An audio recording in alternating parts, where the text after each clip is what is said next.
Mas deixa eu fazer uma pergunta que pode parecer besta a uma primeira instância, mas talvez possa ter uma resposta um pouco mais profunda, né? Cara, a gente fala muito sobre buscar conhecimento, eu acabei de perguntar sobre o sacrifício em busca do conhecimento. Só que eu tenho lido um pouco, né, sobre filósofos russos e etc. E o que eu percebo é que parece que as pessoas que têm mais conhecimento são aquelas que, de alguma forma, acabam ficando um pouco mais chateadas com a vida. Alguns acabam tirando a própria vida.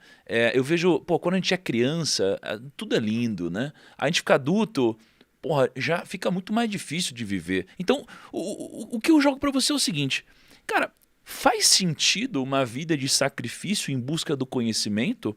Ou o que a gente tem a perder com o excesso de conhecimento é muito maior do que o benefício que ele pode nos trazer? Pergunta devastadora. Eu gosto de uma definição de filosofia que é mais ou menos assim. A filosofia é uma atividade, né, do pensamento. É uma atividade, é um tipo particular de pensamento. Muito bem.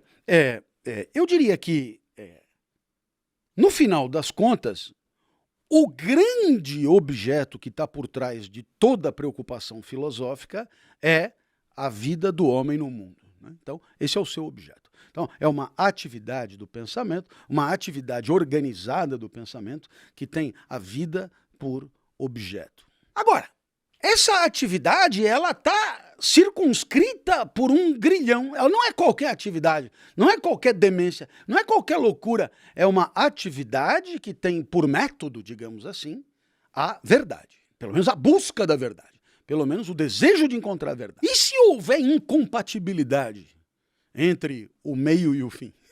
E se houver incompatibilidade entre o método e o objetivo final? Ficou claro? Quer dizer, mais ou menos assim, eu sou o médico e você é o paciente. E eu tenho aqui o seu diagnóstico. Quer saber ou né? Porque se quiser ficar sabendo, provavelmente não vai ser agradável, né? Então você tem a verdade de um lado e a felicidade do outro lado.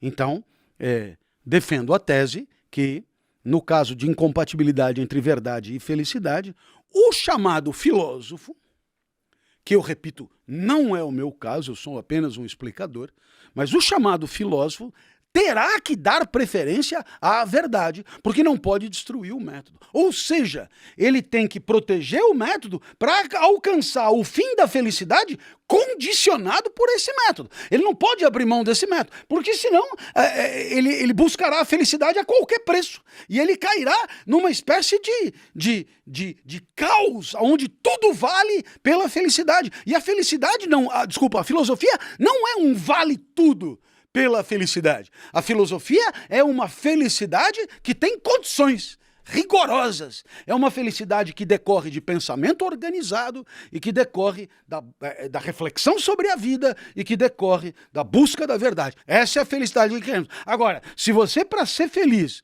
precisa enganar, mentir, iludir-se, falsear, ou até viver sem pensar a vida, nesse caso, talvez até consiga algo que você chame de felicidade, mas não é a felicidade prometida pela filosofia. A filosofia promete uma felicidade, mas é uma felicidade exigente, é uma felicidade rigorosa, é uma felicidade que deve respeitar as suas condições. E é por isso que, enfim, para muita gente isso é duro demais. Acho que você entendeu. Entre a verdade e a felicidade, haverá a possibilidade de mandar as favas à verdade e viver num mundo de fantasia. E haverá a possibilidade de buscar sempre a verdade, mesmo que isso resulte numa felicidade mais escassa, mais exigente e mais rara, eu diria. Então, eu vejo, existe quase que uma cobrança, né, da sociedade que não se precisa buscar conhecimento, mas, cara, não necessariamente, porque eu acho que é uma questão de opção, né? Eu acho que isso tem um pouco em política, sabia? Tipo, a galera que estuda muito sobre política vê como elas começam a se contagiar e ficar preocupadas com as coisas e tal. E quem não entende política fala, cara, eu não entendo mesmo e tal. E não sente nada sobre o que tá acontecendo. Ignorância de tipo, pô, se eu não sei, eu não consigo me preocupar porque eu não sei. É tipo golpe de Estado, um monte de coisa rolando, regime. E a pessoa tá cagando. Por que razão, né, haverá quem se choque com essa proposta? por uma espécie de convicção primeira trazida pela filosofia. Ela é uma espécie de degrau, assim, né? Para chegar no 5º degrau tem que passar por esse primeiro degrau. Quer dizer, estamos aqui, né? Pensamento assim, antigo, clássico. Cada um realiza a sua natureza. Né? Então, o sapo sapeia e é feliz porque sapeia. Inexoravelmente materializa a sua natureza de sapo. O gato materializa a sua natureza de gato. E o homem materializa a sua natureza de homem. E muito embora tenhamos especificidades, há algo que nos é comum. E a nossa natureza comum é o pensamento. É o uso da razão. Portanto, ao buscar o conhecimento, eu estou falando isso para eles, hein? Não adianta me olhar com essa cara feia. Eu estou falando para eles, eu não tenho nada com isso. Né? Quer dizer, buscar o conhecimento é humanizar o homem, é realizar a humanidade em nós. Né? É dar à nossa vida um sentido próprio de humanidade que só acontecerá nessa busca. O homem, portanto, realiza a sua humanidade quando busca. Então, veja, no caso daquele que diz, tô cagando, ele está, segundo Aristóteles, que certamente não tem sempre razão, mas que disse coisas interessantes, ao dizer isso, o homem estaria negando a sua humanidade e estaria se aproximando do que ele não é. Tipo outros viventes que não realizam a sua natureza pensando. Sei lá, uma lagartixa, uma cobra, um javali, alguma coisa assim. Porque, né, não é próprio do javali o pensamento. A gente acha, né? A gente acha, sabe-se lá, eu pelo menos acredito que um caranguejo possa resolver uma equação do 2º grau mais rápido do que eu. Tá rindo por quê? Já foi um caranguejo?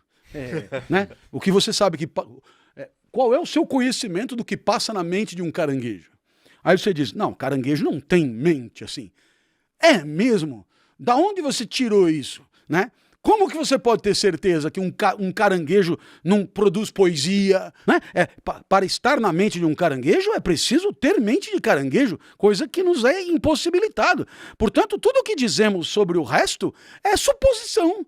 E uma suposição suspeita, porque nos coloca sempre na pole position, né? Nos coloca sempre por cima. Nós pensamos, só nós sabemos que vamos morrer. Só nós. Quem falou? Eu acabei de escrever um livro que não foi publicado ainda, mas será publicado pelo seu amigo Marcial, Epaminondas Badaró, o gato filósofo. E é um gato analisando a humanidade e tirando sarro de tudo isso, de todas essas suposições que o homem tem, que o gato não pensa, que o gato não sabe que vai morrer, que o gato não sei, e o gato vai rebatendo tudo. Velho, quando você vem com a pamonha, eu já voltei com a diarreia há muito tempo, etc. Mas, para Aristóteles, o homem realiza a sua humanidade pensando.